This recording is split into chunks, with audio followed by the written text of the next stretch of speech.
एक समय की बात है, एक छात्र बुद्ध के पास आया और उनसे यह सवाल पूछा, गुरुदेव, मेरे मन में बार बार बुरे विचार आते हैं और मैं उन्हें रोक नहीं सकता। ये विचार मेरे मन को चिंतित और असुखी बना देते हैं। कृपया मुझे इसका समाधान बताएं। बुद्ध ने छात्र को प्याला लेने के लिए कहा और उसमें पानी भरवाया।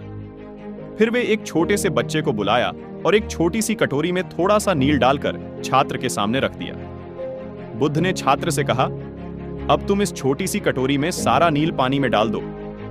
छात्र ने खुद से सोचा, यह तो मुमकिन नहीं है, क्योंकि यह कटोरी बहुत छोटी है और नील बहुत अधिक है।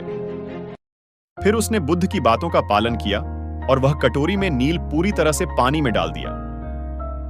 बुद्ध ने मुस्कुराते हुए कहा, इसी तरह जैसे कि छोटी सी कटोरी में नील पूरी तरह से पानी में घुल गया, वैसे ही तुम्हारे मन के बुरे विचारों को भी अपने मन के साथ मिला दो।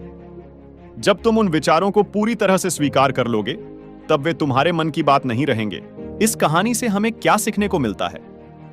इस कहानी से हमें यह सीखने को मिलता है कि हमें अपने बुरे विचारों को नकारने की बजाय उन्हें स्वीकार करना चाहिए। जब हम उन्हें स्वीकार करते हैं, तो हमारे मन के बुरे विचार कमजोर हो जाते हैं और हम शांति प्राप्त कर सकते हैं। हमें उन विचारों को खुद से अलग करने का प्रयास नहीं करना चाहिए, बल्कि हमें उन्हें स्वीकार करने चाहिए और उनके साथ शांति की दिशा में काम करना चाहिए। बुद्ध के सुझाव के आधार पर हम किसी तरह के अच्छे और बुरे विचारों को कैसे नियंत्रित कर सकते हैं? बुद्ध के सुझाव के आधार पर हम अपने बुरे विचारों को स्वीकार करके और उनके बारे में विचार करके उन्हें नियंत्रित कर सकते हैं। बुरे विचारों को स्वीकार करने का अर्थ क्या है? बुरे विचारों को स्वीकार करने का अर्थ है कि हम उन्हें अपने मन में पूरी तरह से देखते हैं, उन्हें नकारने की बजाय।